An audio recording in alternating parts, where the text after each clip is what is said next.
Welcome to Insight with Ojoma Yusuf on Kama TV. You know what we do in the show is to educate you, enlighten you, inform you, and notify you on issues happening in the society. Easter is just few days to go, and it's on this spirit that I will bring in up a bishop of the Catholic Diocese in Adamawa State, and he's also doubled as the CAN chairman.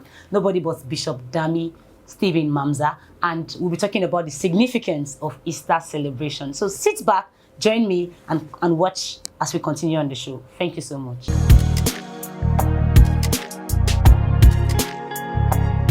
Well, today I'll be dabbling a little to celebration. Yes, Easter is just few days to go. And how do you plan to celebrate your Easter? Well, I won't be doing this alone because I'm here today with an august visitor.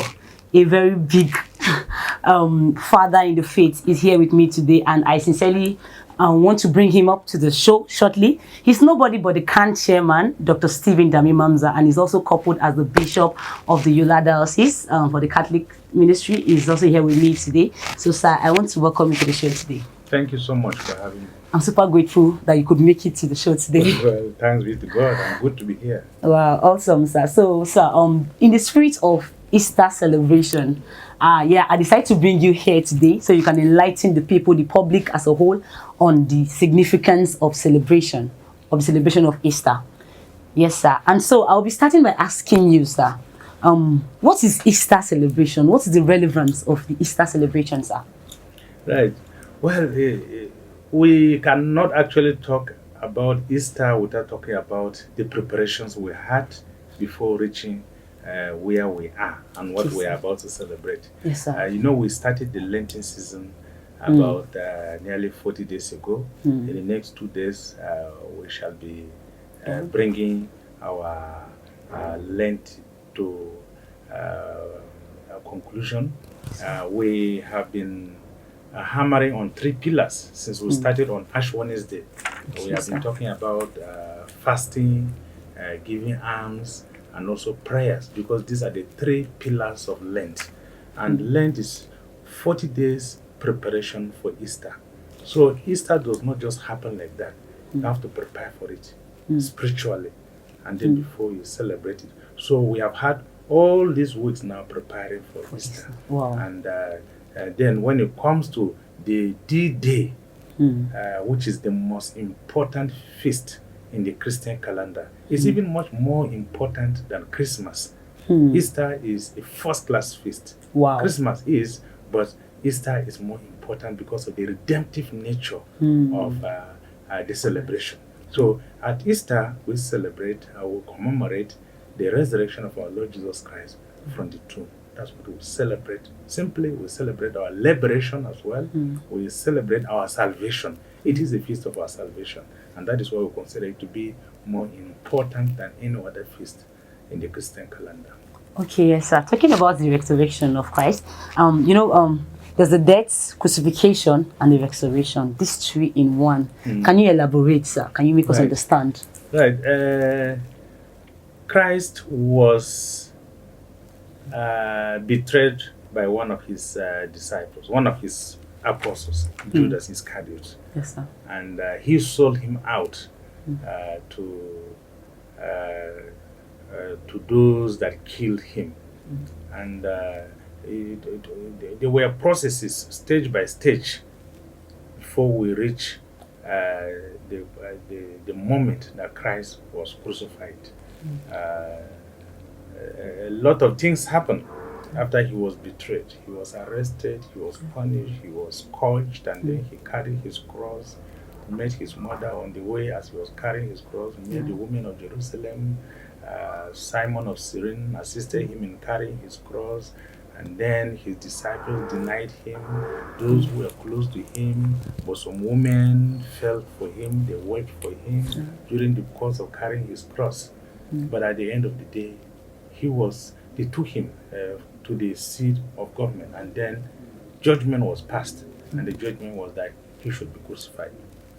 And he was even preferred to be crucified by the Jewish people than Barabbas, who was a notorious robber. Yes, and then he was let go, and Christ was crucified. They nailed him on the cross, and then they crucified him. And he died on the cross, and then he was taken down from the cross, and then was buried.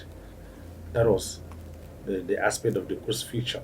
And after he was buried, it was 3 days later that he rose from the dead. He was buried, crucified on Good Friday. He was in the tomb Good Friday. Holy Saturday, he was still in the tomb. Early in the morning on Easter Sunday, he rose from the dead. And his resurrection is what we celebrate at Easter. That's very great. People or viewers out there, from this series of discussion, I think you're having to learn a lot about the death, the crucifixion of Jesus, and also the resurrection. Well, we'll go on a short break right now, and then we'll come back shortly to continue on the significance of Easter celebration. Thank you for watching.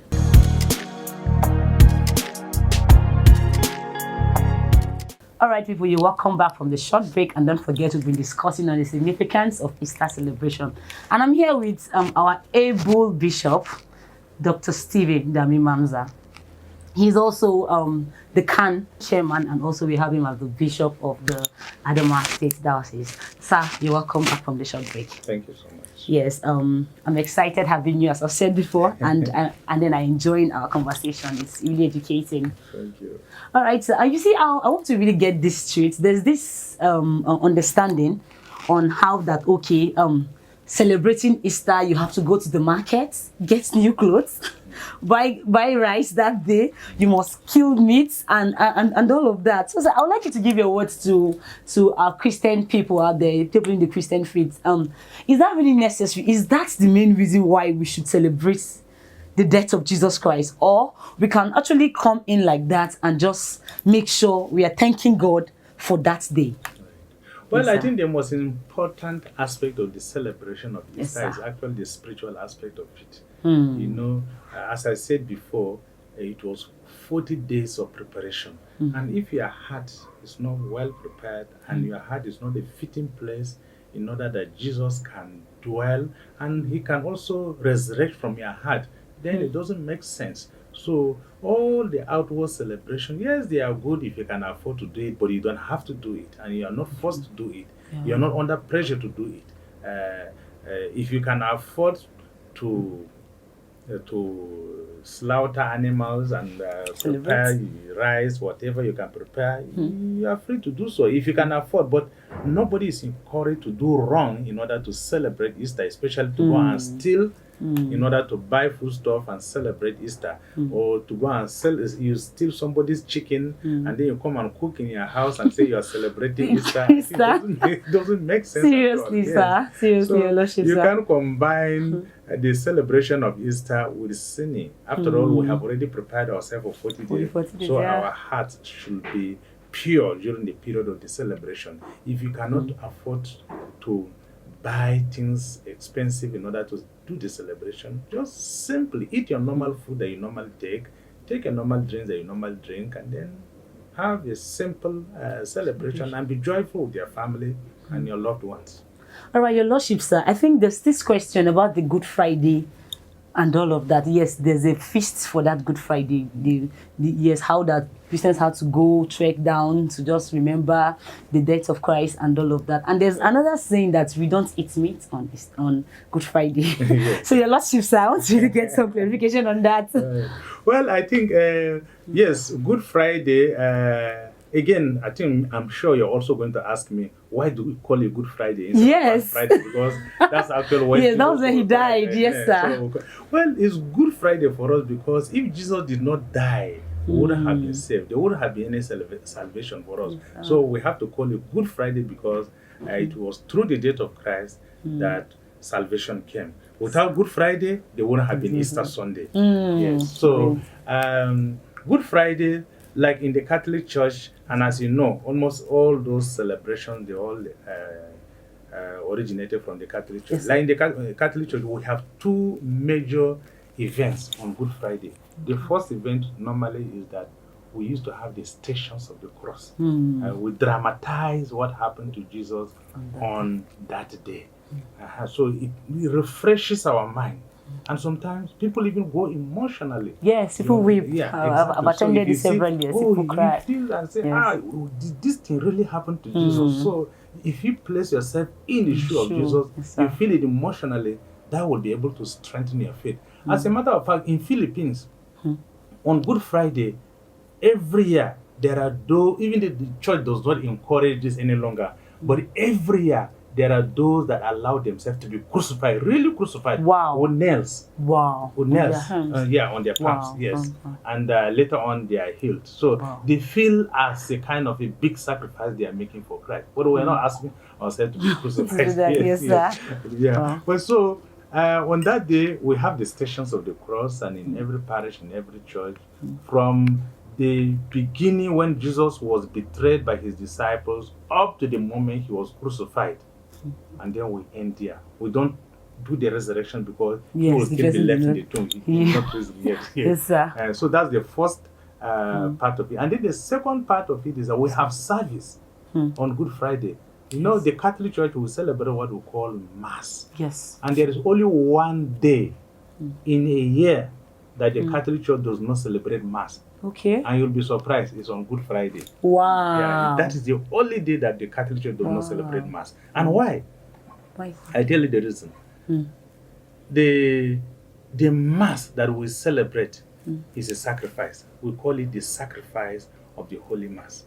And because Christ has sacrificed himself on Good Friday, there is no need to offer another sacrifice. Wow. So that's why we have only one sacrifice. So no Mass, then we have service in the evening. We do service and then we give Holy Communion. And then at the end of the Mass, we are advised to live quietly. As soon as because the ceremony of Good Friday is always very, very strange. You know, you start without the sign of the cross, the priest will go and just lie flat, and then you end without the blessing that normally given in the church. Wow. And people will live quietly. We are asked not to talk to anybody, just go home quietly. Christ is in the tomb. Go straight home, and then we wait for Easter Vigil, and then the resurrection from the dead on Easter Sunday. Thank you so much, Your Lordship, for making it to the show today. Once again, I celebrate you and I appreciate you for honoring our invitation. I will look forward to bringing you back to the studio again. My pleasure. I will come again anytime you invite me. All right, sir. Thank you so much, people, and thanks for following us today. Thanks for watching. This is how we could stop today, and it's what we can take today in the show Insight with Adamawa Yusuf on Karma TV. Well, we're saying bye for now and watch out for the next episode. So thank you. Bye-bye for now.